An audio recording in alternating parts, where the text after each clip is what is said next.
चाह रहा हूं 6 जुलाई को हमारा जलसा है इस्लामाबाद में।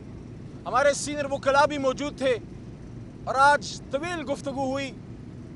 खान साहब से मैंने पूछा कि खान साहब इस जलसे के लिए पाकिस्तानियों, खान साहब से मैंने पूछा कि 6 जुलाई के इस्लामाबाद जलसे के लिए आपका पाकिस्तानियों के लिए, अपनी कौम के लिए और ख़ास कर अपने वर्कर्स तहरीक इंसाफ के टाइगर्स और टाइग्रेसेस के लिए, कारकुनान के लिए क्या मैसेज है। 74 साल की उम्र में बहुत ज़्यादती हो रही है इमरान खान साहब से।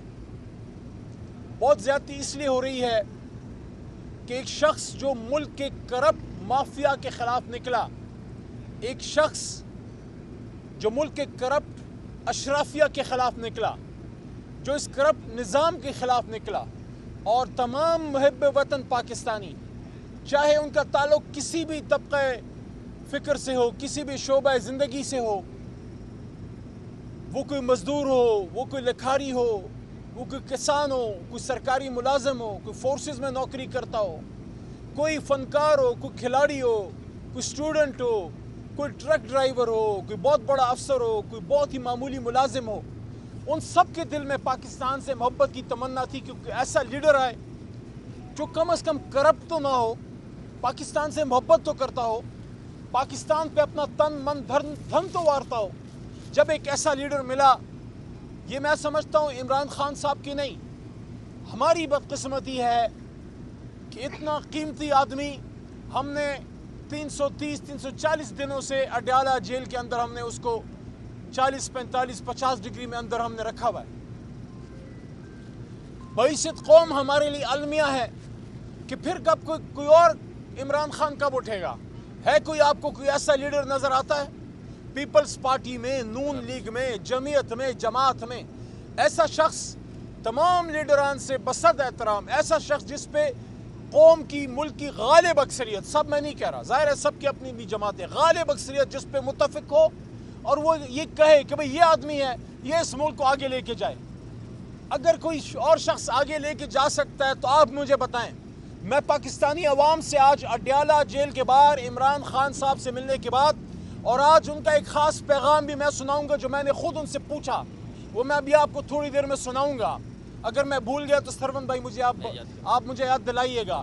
लेकिन मैं पाकिस्तानियों आपसे पूछना चाहता हूँ, मैं आपसे ये पूछना चाहता हूँ कि 2 साल से तो इमरान खान वज़ीर आज़म नहीं है, 2 साल से तो इमरान खान पाकिस्तान के इक़्तिदार में नहीं है, इमरान खान तो गोलियाँ खा के जेल में बैठा हुआ है।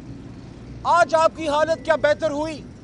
ये जो बजट में हमसे वादे किए गए, 1-2 रात में सारे के सारे बदल गए।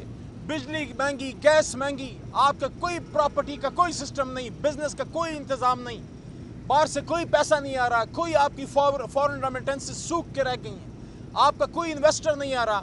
और इस पे इतना जुल्म, ऊपर से जुल्म कि जब इमरान खान साहब कहते थे ना कि 2 नहीं 1 पाकिस्तान, अब टैक्स लगाओ, अली मोहम्मद पे लगाओ, बेल भाई पे लगाओ, लेकिन उन पे भी तो लगाओ जहां सबके पर जलते हैं। क्यों आप इस तरह के लॉज बनाते हैं कि प्रॉपर्टी टैक्स एक मिसाल है कि सब पे टैक्स है, लेकिन सिविल और मिलिट्री ब्यूरोक्रेसी, उनका अगर कोई अफसर ज़मीन बेचता है या ख़रीदता है उस पर टैक्स नहीं है। क्यों? टैक्स तो सब पे लागू होना चाहिए ना। जो सबसे ज़्यादा मराहत याफ्ता तबका है उस पर तो सबसे ज़्यादा टैक्स होना चाहिए। इमरान खान साहब ने क्या किया था? इमरान खान साहब ने अपना पीएम हाउस का बजट कम किया था। आज मोहतरम जरदारी साहब को देखिए कितने करोड़, 60-80 करोड़ बढ़ा दिया। कितने करोड़ है आपको पता होगा। आप ये देखिए कि कौमी असम्बली में एक बड़े सीनियर मिनिस्टर वो अपने एमएनएस की तनख्वाहें, पर्क्स, प्रिविलेजेस बढ़ाने के बिल लाते हैं। हम लोगों को शर्म नहीं आती? कौम किस हालत में है? लोड शेडिंग की क्या सूरत हाल है? रोजगार की क्या सूरत हाल है? महंगाई की क्या सूरत हाल है? लोग अपने घर वालियों की बालियां और उनके कंगन बेच के और कीमती चीजें बेच के अपने बिजली और गैस के बिल दे रहे हैं। इस हालत में एमएनएस, एमपीएस की तनख्वाहें बढ़ाना क्या मुनासिब कदम था? क्या ये मुनासिब था? मैं मानता हूं कि खर्चे ज्यादा हैं, लेकिन हम अपने कंधों पे बोझ उठाएंगे तो कौम उठेगी ना। یہ تو نہیں ہو سکتا کہ میں اپنے تنخواہیں بڑھاؤں، میں اپنے پرکس پریویلیجز بڑھاؤں، اپنے آپ کو مراعات یافتہ مزید کروں اور عوام کو ایسے ہی چھوڑ دوں۔ تحریک انصاف نے شکر الحمدللہ M N As M Ps کی تنخواہیں بڑھانے کی مخالفت کی تھی، اور اس بھائی نے آپ کی مخالفت کی تھی قومی اسمبلی کے فلور پہ۔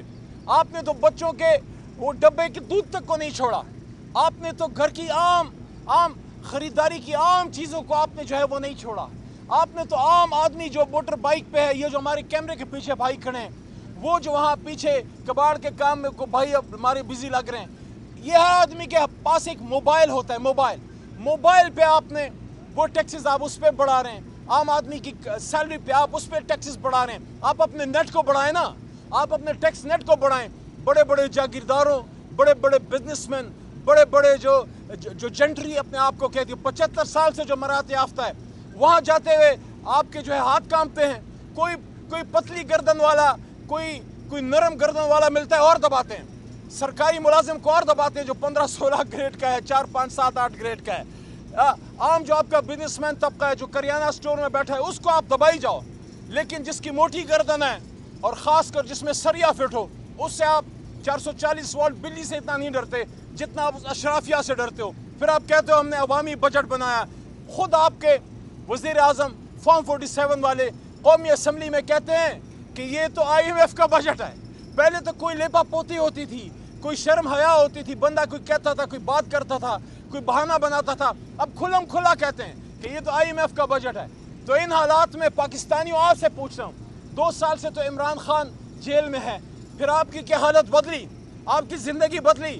وہ آدمی تو کرونا میں نکلا ہوا تھا، جب دنیا میں کرونا میں بزنس بند تھا، ہمارا 3 کی GDP سے ملک چل رہا تھا، وہ اس کو مزدور کی فکر تھی، اس کو غریب کی فکر تھی، غریب کے ساتھ بیٹھ کے وہ اس کے ساتھ زمین پہ بیٹھ کے کھانا کھاتا تھا۔ یہ ایک سگنیفیکیشن ہوتی ہے، یہ ایک میسج ہوتا ہے کہ آپ کا وزیر اعظم آپ کے ساتھ زمین پہ بیٹھا ہوا ہے۔ لیکن آج جو میں عمران خان صاحب کا ایک خاص میسج قوم کو دینا چاہ رہا ہوں، 6 جولائی کو ہمارا جلسہ ہے اسلام آباد میں، ہمارے سینئر وکلاء بھی موجود تھے، اور آج طویل گفتگو ہوئی۔ خان صاحب سے میں نے پوچھا کہ خان صاحب اس جلسے کے لیے پاکستانیوں، خان صاحب سے میں نے پوچھا کہ 6 جولائی کے اسلام آباد جلسے کے لیے آپ کا پاکستانیوں کے لیے، اپنی قوم کے لیے، اور خاص کر اپنے ورکرز تحریک انصاف کے ٹائیگرز اور ٹائیگریسز کے لیے، کارکنان کے لیے کیا میسج ہے؟ خان صاحب نے ایک لمحہ سوچا اور پھر انہوں نے کہا، علی آپ ان کو کہیے آزادی، آزادی، آزادی کے لیے ہر قیمت چکائیں گے۔ اور انہوں نے کہا رول آف لا، اور پھر حضور نبی کریم صلی اللہ علیہ وآلہ وصحبہ وسلم کا حوالہ دیا اپنے میسج میں کہ حضور صلی اللہ علیہ وآلہ وسلم نے فرمایا تھا کہ تم سے پہلے بڑی قومیں اس لیے تباہ ہوئیں کہ طاقتور کے لیے قانون اور ہوتا تھا اور کمزور کے لیے اور ہوتا تھا۔ تو خان صاحب نے مجھے کہا کہ علی پاکستانیوں کو کہو کہ ہماری سٹرگل رول آف لا کی ہے کہ طاقتور کو قانون کے نیچے لائیں۔ تو 6 جولائی کے جلسے کے لیے عمران خان کا میسج ہے کہ یہ جولائی حقیقی آزادی کے لیے ہے، یہ جلسہ 6 جولائی کا، اور ساتھ ساتھ ہماری سٹرگل قانون کی حکمرانی کے لیے ہے، رول آف لا کے لیے ہے، جہاں طاقتور اور کمزور قانون کے سامنے برابر ہوں گے۔ جس طرح حضرت عمر فاروق رضی اللہ تعالیٰ عنہ فاروق اعظم نے فرمایا تھا، اور اکثر عدالتوں میں لگا ہوتا ہے کہ میرے لیے سب سے طاقتور